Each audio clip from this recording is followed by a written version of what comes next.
Okay. Deputy Owen Murphy, 6 minutes. Thank you, Professor. You're very welcome. You spoke in your opening statement about the culture of the Parliament needs to be attuned to its role as a more equal player vis-à-vis the government. I don't think anywhere in the document, though, you mentioned whip reform. Does the role of the whip, or the use of the whip, does that have a role in bringing that balance, in making the Parliament able to hold the government more effectively to account? Yeah, I mean, the whip reform one, and I know that's something that you've had a lot of interest in, and I also, but I'll be honest, there are differing views among the academic community about the merits of relaxing the whip. I like to think that there's a way in which you could relax it somewhat, that we seem to be a little bit off the scale in that regard. But where one relaxes is another question. But I think one area undoubtedly to look at is in the committees, because it's sort of an unwritten rule across, when you observe committees in operation, that the more open and less party tied the committee is in terms of its culture of operation, the better. And if you were to go down the road of having committees, the committee members able to talk untalkable across party lines and even vote across party lines on committee reports, with the understanding that it might still go back to plenary, and then there's still the possibility for the government to save the day if they're particularly worried about their legislation. But that at least it starts instilling the notion that individual parliamentarians do have their own voices and are able to think their own thoughts. The idea of the committees, and you mentioned the powers they already have. I mean, if a committee is to effectively hold the government of the day to account, does it need an opposition chair to do that? It's not enough, it's not sufficient, but it helps. As I'm saying, in the consensus democracies, the more normal way is a proportional allocation of committee chairs. So depending on how many seats you have in Parliament, your party will have a couple of committee chairs. It's not enough, but it certainly helps. Coming back to the crisis period, and you were talking earlier in your answers to Deputy Doherty about the role that the Oireachtas might have played in the lead-up to the crisis, and whether there was a contributing role there. And I think you mentioned it taking its eye off the ball. But is it not more than that? Because a budgetary decision, for example, if it's a bad one, that's a decision made ultimately by Parliament.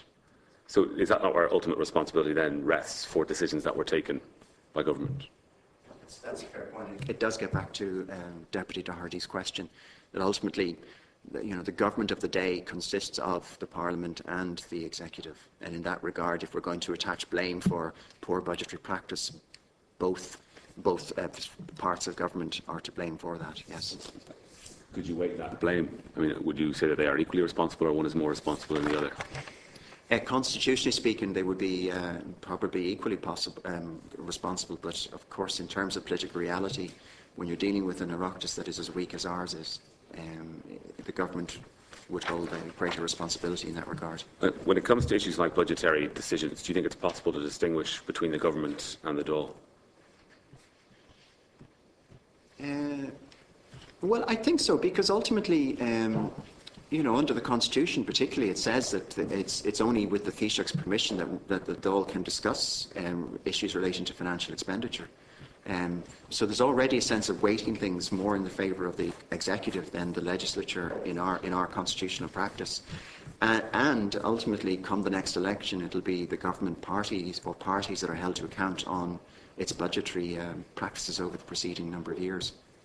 So you think it's possible to distinguish between the two, that you can see a clear line?